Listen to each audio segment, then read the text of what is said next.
Good morning, ladies and gentlemen, and welcome to this week's edition of the Weekly Business Hour. I'm Rick Schissler, your Silver Fox advisor and host of the Weekly Business Hour. Glad you're able to join us today. Another exciting day in the business world. Got a wonderful show lined up for you today. We're going to start with our thought for the week, going backwards. Then we'll check in with Dick on the business here at Lone Star Community Radio. And then we have a special guest that's going to join us live. Our local business guest today will be Mark Cook with Green Zone Housing. Mark will share a story on how he's made working for veterans a full-time business. Dick, of the general manager of Lone Star, will join us in the expert corner to talk about sponsorships and how you can promote your business using sponsorships. I'll close the show out today with my Silver Fox tip of the week. Can I trust you?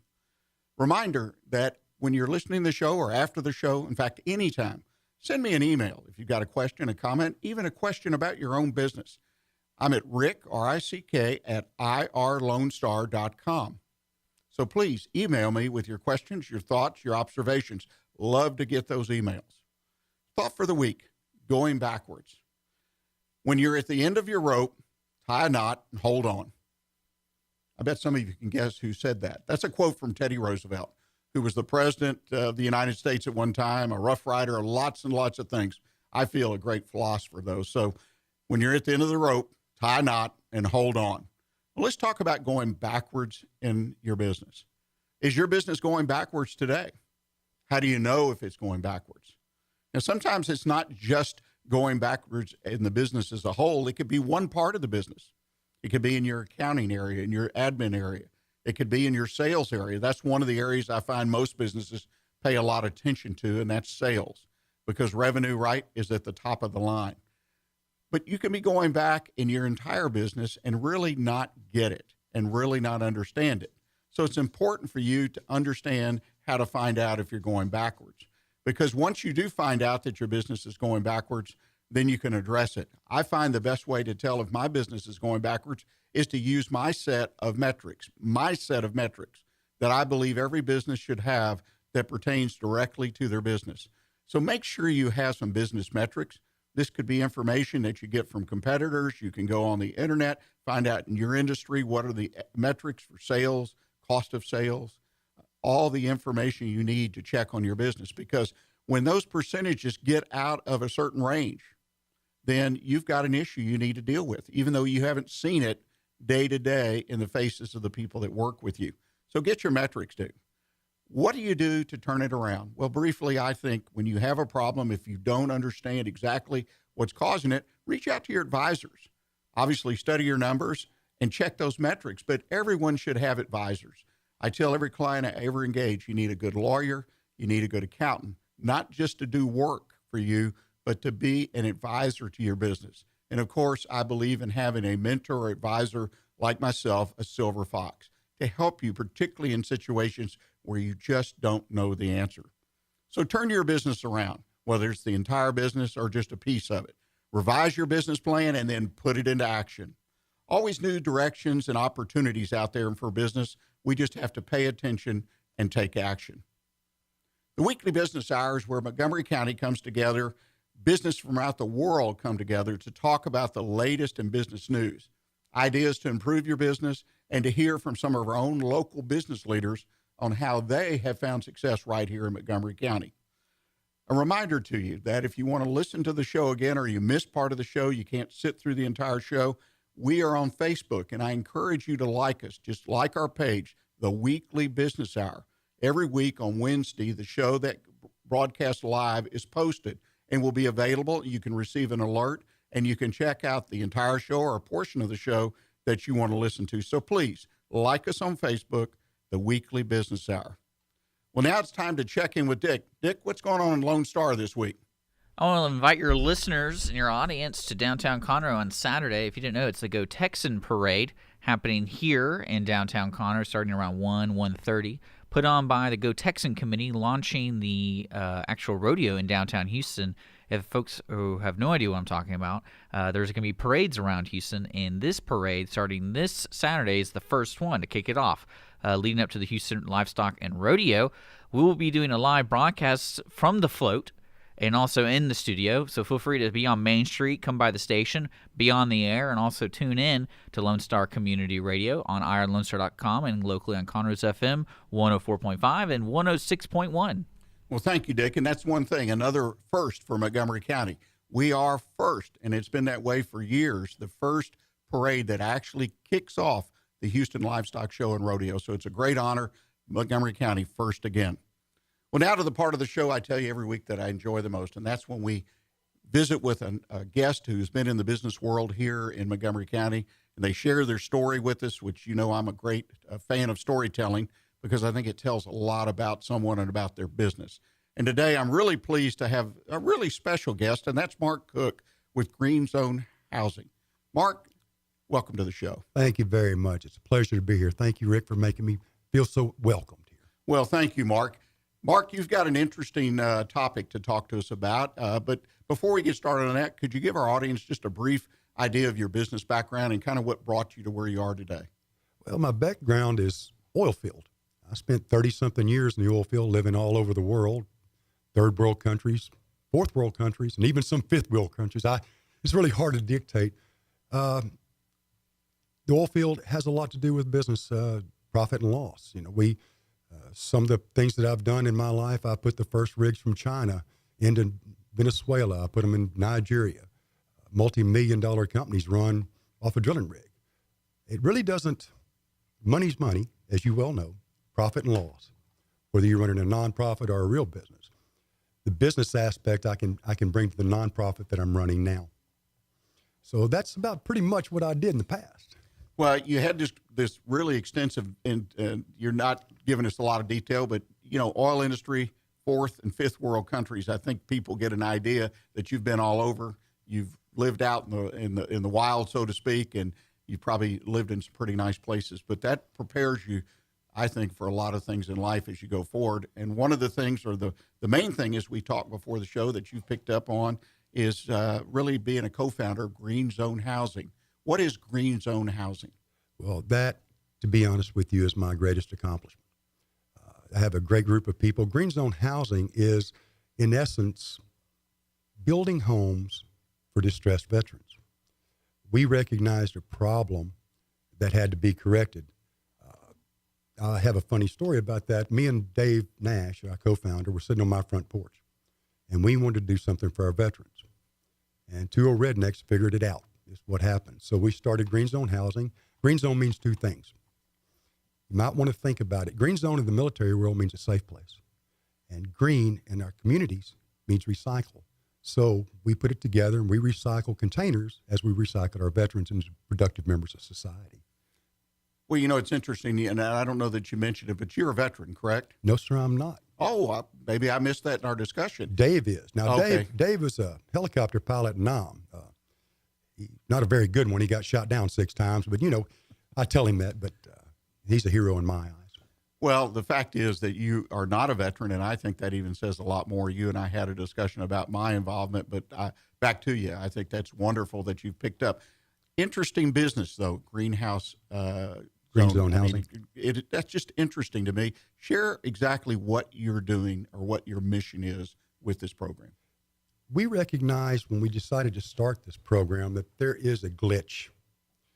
We have wonderful upstream programs, but once they're finished with the veteran upstream, when they go to that place for help, let's take, for example, Camp Hope, what do they do when they get out? So Green Zone is created with other 501(c) programs, a daisy chain to get to us.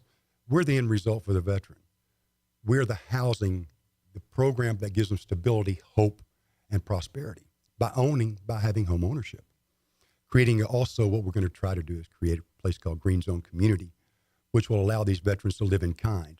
I hate to use the word utopic, but if you have veterans in a community where they can relate to each other, as you stated earlier, you and I are not veterans. So if a veteran looks you in the eye and says, "Do you understand?" We can't say, "Yes, we do." But if another veteran looks him in the eye and says, "Do you understand?" he says, "Yeah, I can, partner." So let me unwind the concept a little bit with you. So Green Zone Housing, you're providing a safe location for these veterans to live, a safe place to go, so to speak, meaning not so much from the outside world as far as burglaries and all the things we think about safety, but safety because of the issues, the PTSD, the things they come back with. You're using the recycle concept. So ultimately, you're going to create a community of homes. Now, what are these homes? What do they look like? Okay.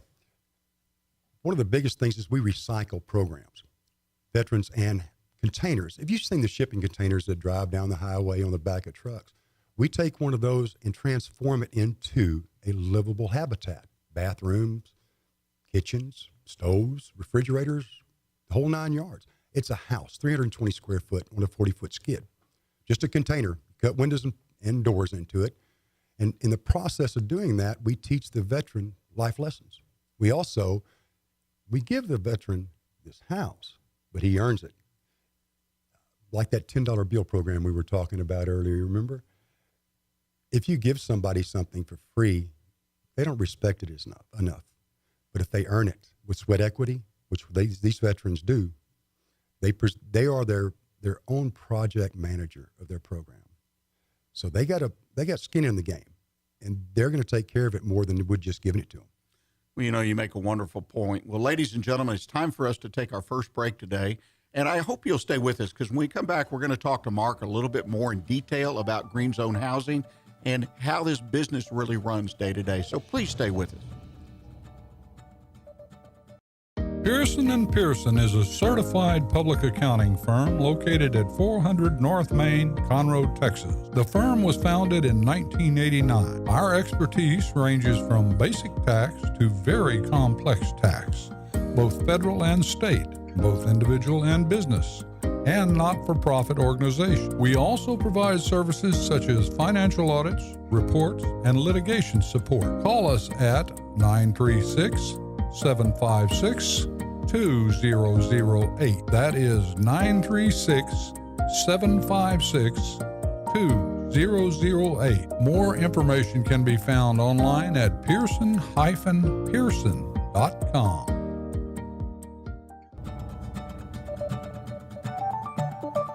This is Rick Schissler, your Silver Fox advisor and host for the Weekly Business Hour. And in the studio today, we have Mark Cook, and he's been talking to us about, I think, a very exciting business, happens to be a nonprofit, Green Zone Housing.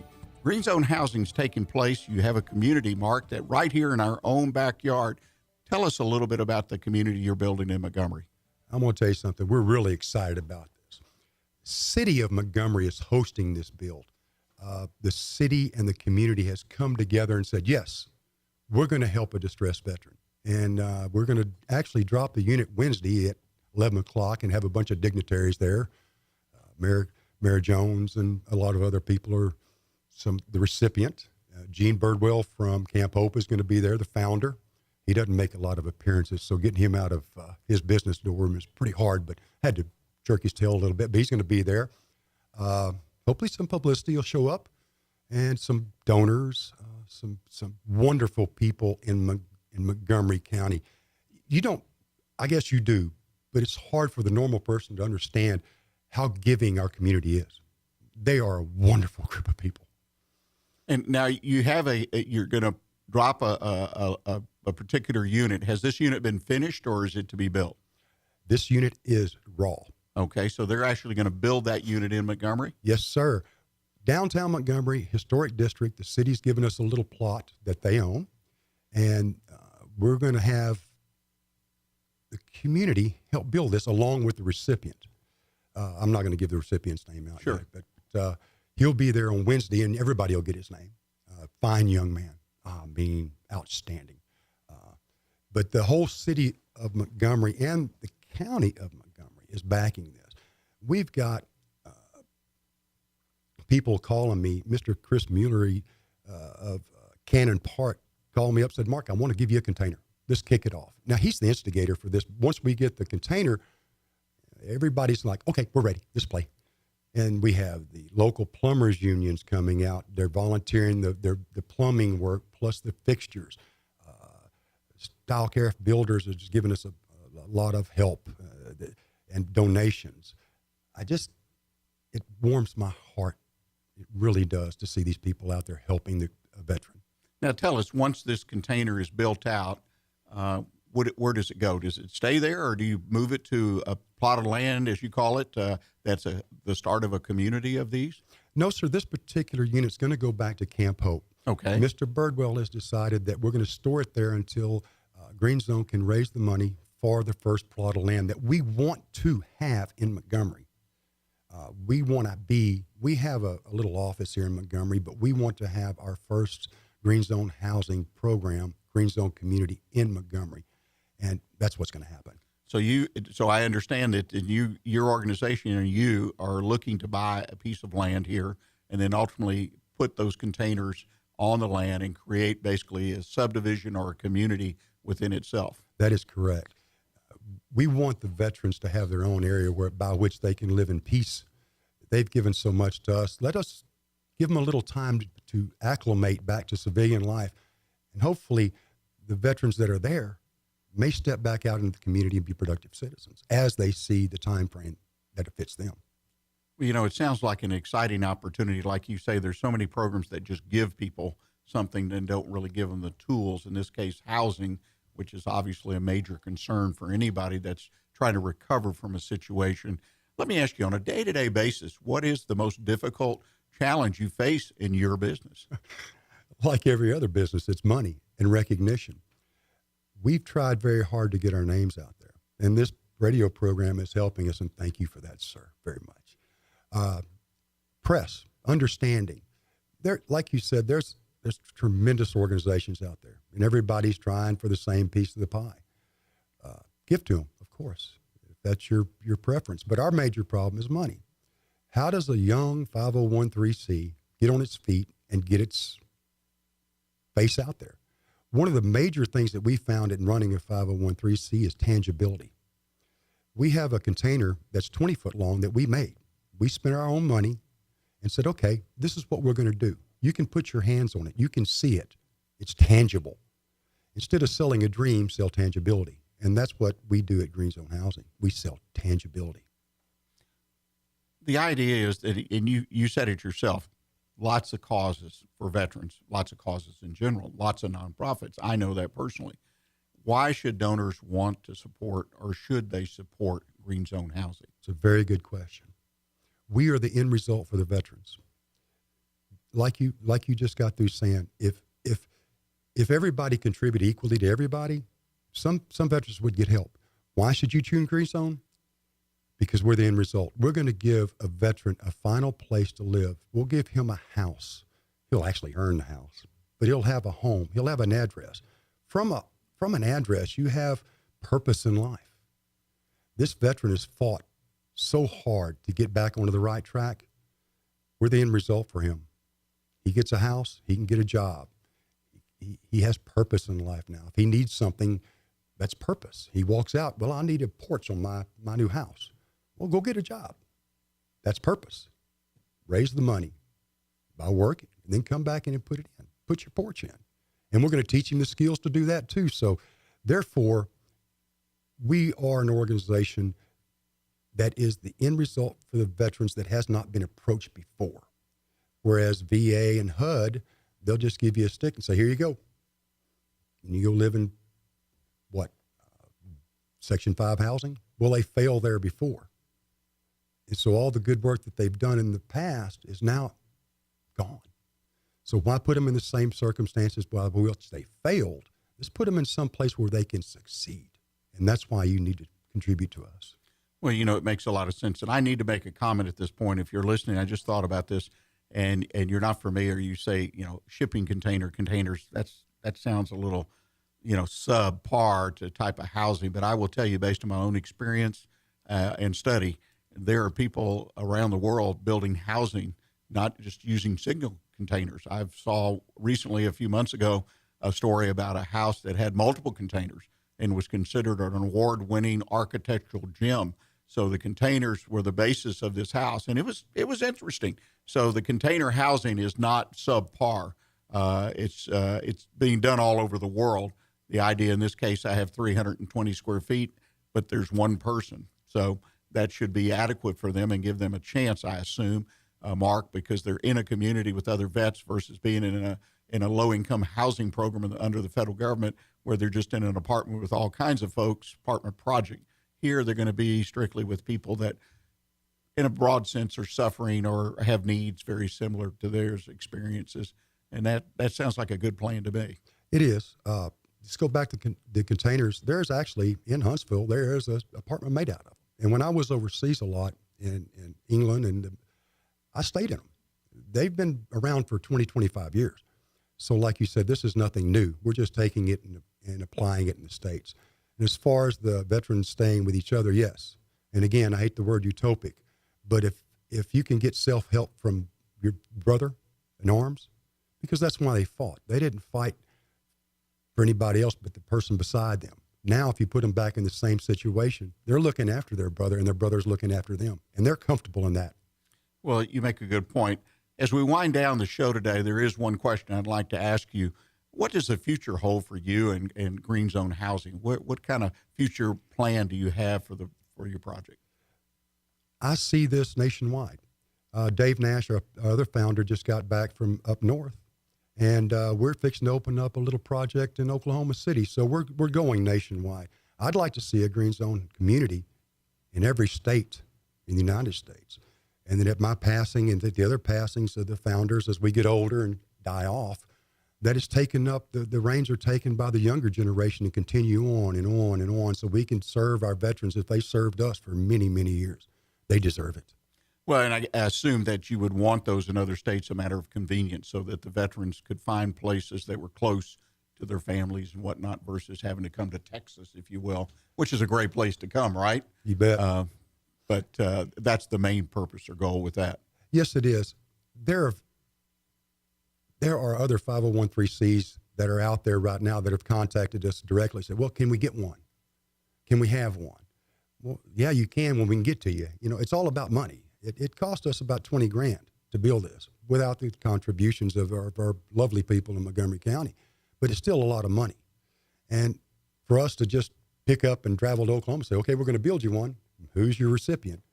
And again, that's also a big deal. Who's the recipient? Does he really want this? We don't give handouts. We give hand-ups. So he's got to be vetted, or she's got to be vetted. And this is just not say male. We have a lot of service women that suffer from PTSD and alcohol addictions and problems that they had readjusting to civilian life. So it's just not a male thing. We hope to have that in the near future too. Well, Mark, thank you for taking time to join us today, and thank you for your service of putting together a program that makes a lot of sense and using the nonprofit form of business to make it happen. If people want to get in touch or learn more about the program, tell us how they can do that. You can go to our brand new website we're very, very, very proud of, greenzonehousing.com. There's a donate switch there. You can peruse the pictures and what we have, or you can contact me directly at mark@greenzonehousing.com or melanie@greenzonehousing.com. Write us an email. We get back to you pretty quick. I'm up at 4 o'clock in the morning answering emails, so it's a 24-hour job for me because this is all I do. Let me ask you real quick with a little bit of time we have left. You also, you have a demonstration unit or a container for people to look at. Where's it located? Okay, it'll be at Jim's Hardware in Montgomery tomorrow. As a matter of fact, I'm delivering it tomorrow. We just had a big ride down at Backwoods Saloon for us, and it's been sitting down there for the veterans on the bikes to walk through, and they've really enjoyed it. So, like I said, if you want to see it, look at it tomorrow. I think our delivery date's about 9:30 tomorrow morning. I'll be out there laying it down, and y'all can come take a look. Just walk through it and enjoy yourselves. Well, I think that's a great concept to put it where, as you say, tangibilize it. So, folks, if you're listening to this, you're business people, you're looking to support veterans in a very tangible way, Jim's Hardware Store in Montgomery, Texas, great hardware store, great place to visit on its own, but you can go by and take a look and touch what these folks are doing.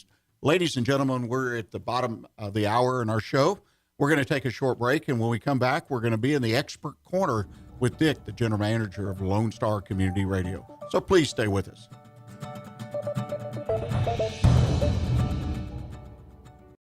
Pearson & Pearson is a certified public accounting firm located at 400 North Main, Conroe, Texas. The firm was founded in 1989. Our expertise ranges from basic tax to very complex tax, both federal and state. both individual and business, and not-for-profit organizations. We also provide services such as financial audits, reports, and litigation support. Call us at 936-756-2008. That is 936-756-2008. More information can be found online at pearson-pearson.com.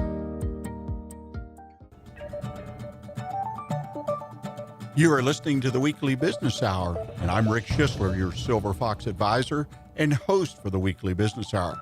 Well, welcome back. We just visited with Mark Cook about the Green Zone Housing Project, great nonprofit business, and we're going to switch gears. This is the time in the program we go to the Expert Corner.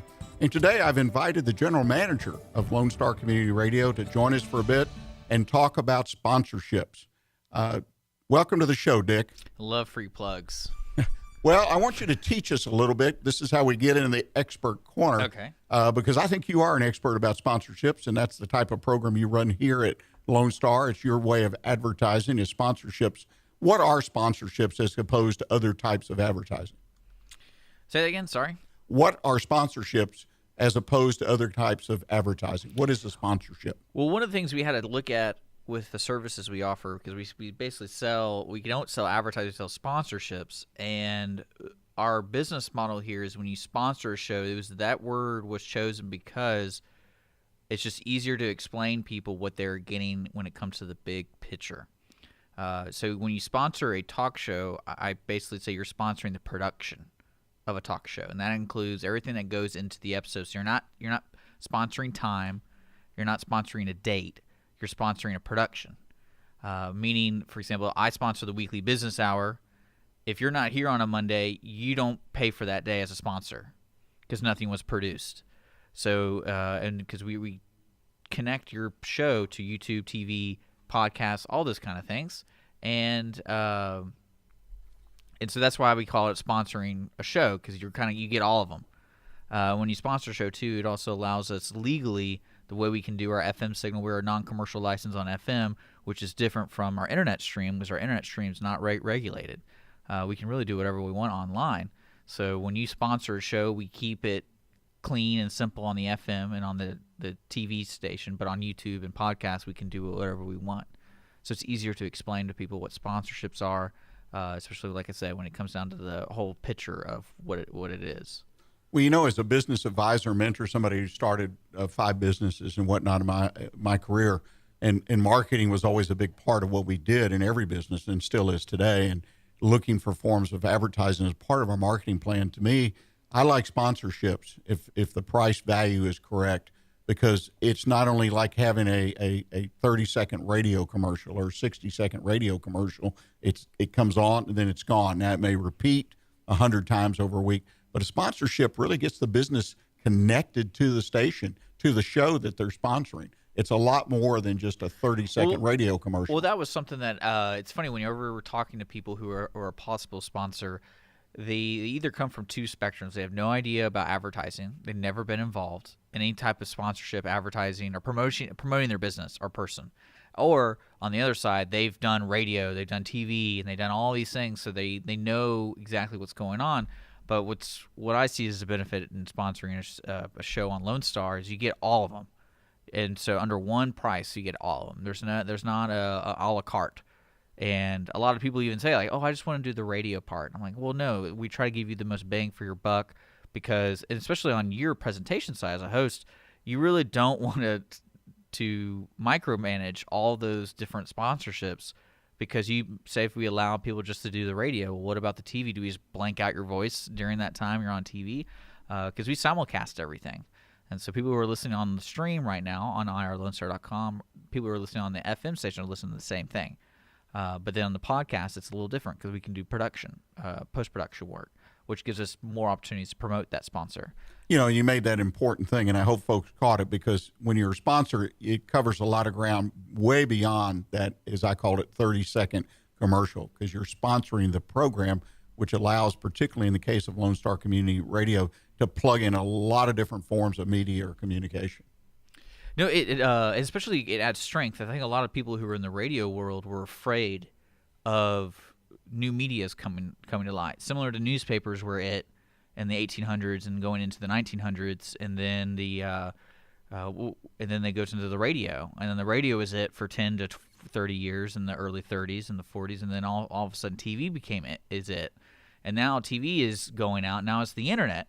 And the beautiful thing about the internet is it encompasses all those mediums I just told you.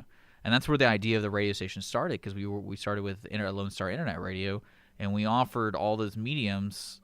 And the only thing I don't want to touch right now is print, because one thing I realized as a business, it's all about at the end of the game, you're trying to make a profit at one point. You're trying to get paid, trying to get, bring home money so you can have a family and all those kind of things. And with print media, it costs more money because you're paying people, because you can't streamline print media because somebody has to write it. Now radio, you can streamline it because you can only have one person do on the air, not 15 people on the air. If you think of a weekly newspaper like the Wall Street Journal, the fact that they have to micromanage all those authors, and especially here in the Courier. Look at the Courier and open up the Courier, which is the local paper here in Montgomery County for Conroe, is see how many local writers there are now compared to 10 years ago at the Courier. If you notice today, a lot of them are Associated Press, and that's what's happening is these local papers can't afford to have on-staff writers all the time, unfortunately. And I think that hurts long term when you're trying to send a unified message, because people are writing from all over the place. But for radio here, that's not a problem, because we just have one person on, and it's basically one identity. And they're one person doing the shift for an hour to 4 hours. Like our talk radio is different because we do it every hour, but that's the difference. Well, and I think that's important, because that goes back to the value equation, that you're going to be able to provide me a great or better value than other mediums that are out there. Well, as we wrap this segment up, I'd like to give you a chance to talk just a minute about particular sponsorships here at Lone Star, particularly what you have to offer in general, and maybe what the cost is, some of them. Okay. You want me to go? Just talk about a show or two. Well, the way I tell people about the station, we're a community radio station, and we basically have two areas of sponsorships. We have talk radio, which is guaranteed productions of TV, radio podcasts on a scheduled format. So, for example, the Weekly Business Hour is once a week on Mondays at 11 a.m. So we can guarantee how many productions that is. For music shows, which are 4 hours to 2 hours of music, it's a little different because we don't have guests. We don't record everything. So during our broadcast times, you can sponsor things like the weather, the traffic, and become a studio sponsor. Those are our three bigger sponsors that kind of encompass the whole radio station. And what do those cost? So those cost from $750 a month up. One thing I like about those packages we offer, since they don't get the benefit of being on TV, they're part of the productions 24/7. So if you do the weather, we're going to be saying the sponsor's business in a person is going to be said every top and bottom of the hour whenever we're broadcasting live in the studio. So right now the idea is from 6 a.m. to 9 p.m. weekday, every half hour your name's being said. And then on top of that, we include, I think, 25 music spots during music, 30-second audio spots played 25 times a week. Well, Dick, that sounds like great value to me just in that as a businessman for $750 or so, and I can have a month's worth of ads running that many, and I don't know how many times my name goes on the air with that, but that's phenomenal. What also comes down to what you're trying to promote over like your business model. Are you trying to promote a brand, or are you trying to promote a special, or are you trying to promote a different change of a catalog or anything like that? Because certain shows will benefit depending on what you sponsor. So, yeah. Well, I appreciate that. And Dick, thanks for joining us and offering your expert opinion about sponsorships. And ladies and gentlemen, not to pitch it, but here at Lone Star Community Radio, we depend on sponsorships. And so if you're interested in working your business into the radio media, it's a great way to do it. It's extremely cost-effective and value. And TV. And TV. I see there's so many ways that your and message. Internet and podcasts. It just keeps going, and it's all for the one price. So it's amazing how many people you can really reach depending on where they are at any given time. Well, we're going to go to a short break here, ladies and gentlemen. And then I'm going to come back and offer one or two other pieces of expert information. So please stay with us, and we'll be right back with you.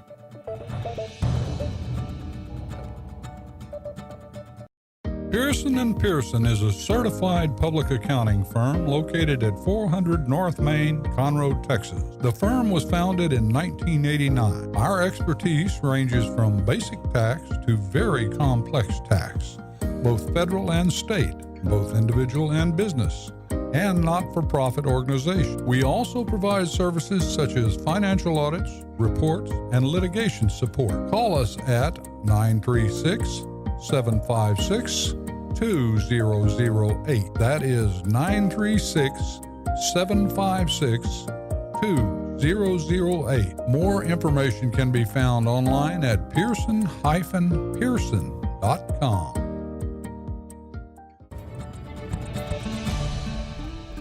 This is Rick Schissler, your Silver Fox advisor and host for the Weekly Business Hour. And welcome back. We're going to finish up the Expert Corner. I want to talk about something that may not seem important to you in your business, but I think it has a lot of importance. It's not something I think you need to spend a lot of time on. It is something that can trap you in, if you will, or cause you to spend a lot of time. But how do you use political information in your business plan? And this is something I'm not necessarily an expert, but I always have considered it in my business plan. How do you use political information? What's going on in the political scene, whether national or local, that might impact your business, particularly in the, not so much the near term, but in the medium, long term, being 3 to 5 years? What is going on that might have a significant impact? The election of Donald Trump as president has drawn just tons and tons of press and lots of kind of wacky conversations every day. But, there's some important things going on there. I read an article by John Steele Gordon back on January 17th in the Wall Street Journal, where he kind of gave a historical background or precedence for what happened. And he talked about presidents that were elected that made significant changes because of the times and the individual in how things worked in the United States. The first one being Andrew Jackson. Andrew Jackson, if you've not read about him or read, when he was elected president back in the 1820s, significant changes took in our banking. He didn't like central banking, so he eliminated it, which it was fairly new. Lots of things happened that impacted businesses. Abraham Lincoln. Obviously, Abraham Lincoln is known for freeing the slaves and being the head of the Northern or Union forces during the Civil War. Well, obviously, a lot of things changed in business, not just because of the war, but even after the war. And there are things that Lincoln did that directly impacted that. And then you've got FDR. I mean, no doubt about it. Severe depression, all kinds of government programs, all kinds of increased government control, and they changed the way people did business in the United States. So the question is the election of Donald Trump going to change things? Well, I happen to think so, not just because of his promises or his tweets or whatever, but he's shaking it up. And personally, I enjoy someone who shakes it up, whether I agree with them or disagree. I can always find something to agree with. And I think you need to be aware of that in your business. You need to realize that we're undergoing a change. Now, how it's going to end up, I have no idea. But they're talking about reform to the tax code. They're talking about a border tax, all kinds of things that will most likely impact every business in this country and how we run our businesses, our profit margins, our revenue, our sales. Everything will be impacted by what happens. And my point on this is an encouragement. You want to keep up with the tweets and the negative press and the squabbles, that's fine. That gets a little old to me. But the thing you need to do is be aware that there are some business changes most likely coming, and some of them will be subtle. Some of them will be new laws, statutes, regulations that'll happen today that might not impact you for several years. Keep your eyes and ears on the news. An encouragement for me, and see what happens to the business environment going forward. I think you're going to see change. Well, ladies and gentlemen, we're going to take our final break for the day. And when we come back, I'm going to offer you my Silver Fox Advisor tip of the week. Can I trust you? So please stay with us, and we'll be right back with you. Lone Star Community Radio is FM. That's right. Set your radio dials and your button presets to Conroe's FM 104.5 and 106.1, coming in June of 2016. To celebrate this edition and the addition of video versions of our talk and music shows on YouTube, cable TV, and Our City TV, we are offering special sponsorships rates, which include free audio spots that are played throughout our broadcast. Interested? Check out our sponsor rates for shows just like the one you're listening to online at irlonestar.com/sponsor, or call the station at 936-647-5747.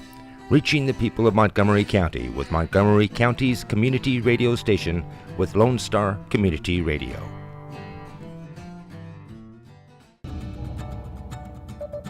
This is Rick Schissler, your Silver Fox advisor and host of the Weekly Business Hour. And I appreciate you joining us in the show today. And we're going to finish out the final segment with a little story or an idea that I want to share with you. And I think it's one of those underlying things that is happening in every business every day that oftentimes, at least with a lot of my clients, they really don't think about as they put their business together, as they run it every day, as they make changes in their business. And that's, can I trust you? What does that mean? Can I trust you? Can your customer or client trust you? The reality is, if you don't know, people buy on trust. And in turn, you must sell trust. Now, that's a very intangible concept, trust. But it is so important, and it happens every day, a million billion times. People are buying products and services because they trust the provider of those products and services to provide what they represent they're going to provide. And that means, as a business owner, as you have to sell trust. Now, trust can take many forms. The basic form, and the one that we talk a lot about, is the people that work for you or yourself. In every communication you have with a customer or client, that some way, somehow, at the very least, your tone in the conversation evokes feelings of trust.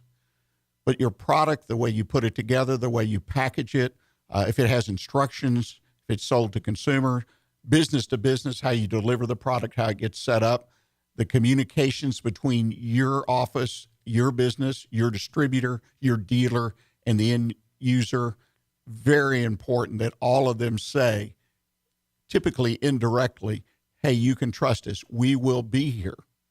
Okay?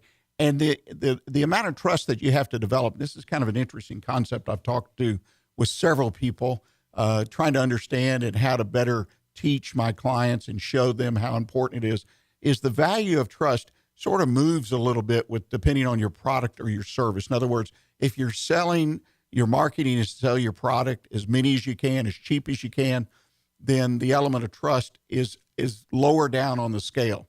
The point being is people are buying because you're cheap, because it's quick, because it's easy, but they still want some trust, because if they have a problem, then they want someone to contact and get a way to fix it.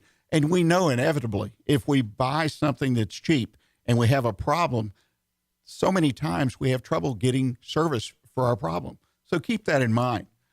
You've got to give up some control, and this is an offshoot. In fact, it would make another Silver Fox advisor tip. Control in your business and turn it over to your employees. Point is, your employees must buy into the trust issue and understand it. Again, very intangible, sometimes very hard to communicate, very hard to teach people that they've got to have an attitude of building trust. In turn, you, as your business grows, have to trust those people. And in a sense, you show them what trust is all about when you assign them responsibilities, key things that have to be done in the business. Now, that, again, is a topic for another day. But what you must do in your business, and do it each and every day, is build trust. You have to live it and breathe it as part of who you are. And the fact it starts right in your business, your employees trust you, then in turn they have an attitude, or at least an attitude that can be taught and developed as part of a culture to evoke or communicate directly, indirectly trust to your clients, to your customers, and don't forget your vendors. I always put this in. A lot of these things we forget about vendors. I mean, so important. We know that, but you've got to develop trust with the vendors. The vendor has to trust that you're going to, pay your bill, that you will be open on Saturday when the delivery's being made, if that's what you've told them. They have to trust you. And in turn, you need to look for vendors that you trust, right? None of this aggravation because people time and time again deliver the wrong item, deliver it late, Think about that. If your business is having that kind of problem, I encourage you to look for new vendors, even if you have to pay a little bit more. And that seems to be one of the obstacles. You need to be able to trust, as a business owner, trust your vendors, trust them to make happen what they've agreed to make happen. Well, the idea of trust is a very important concept. Don't forget, you can email me. If you'd like to discuss this in an email, I'd love to hear from you. My email address here at the station is Rick, R-I-C-K, at irlonestar.com. Please email me with a question about trust, about today's show, a comment, or even something particular to your business. Love to have those conversations with people. Well, as we draw to the close of the show, I want to ask you to put a note on your calendar for next Monday that you will join us again right here at irlonestar.com and on FM 106.1 and FM 104.5, when we'll have Lindsay Ann, the tailored teacher, will join us. And we'll also have Chris Wee, a well-respected commercial insurance broker, in the expert corner. Also, remember, as we discussed during the show at some length, you too can sponsor the Weekly Business Hour. A great way to put your message out there. Just contact me at rick@irlonestar.com for details. And also be sure, if you missed part of today's program or you want to watch it again or listen to it again, the podcast will be posted there on the Weekly Business Hour page of irlonestar.com and on our Facebook page and also on YouTube. Thanks for joining us today. It's been a pleasure talking with you. Stay in touch with what's happening in Montgomery County, and irlonestar.com is a great place to do that. Until next week, stay engaged with your own business and do the things that count in your business. Thanks.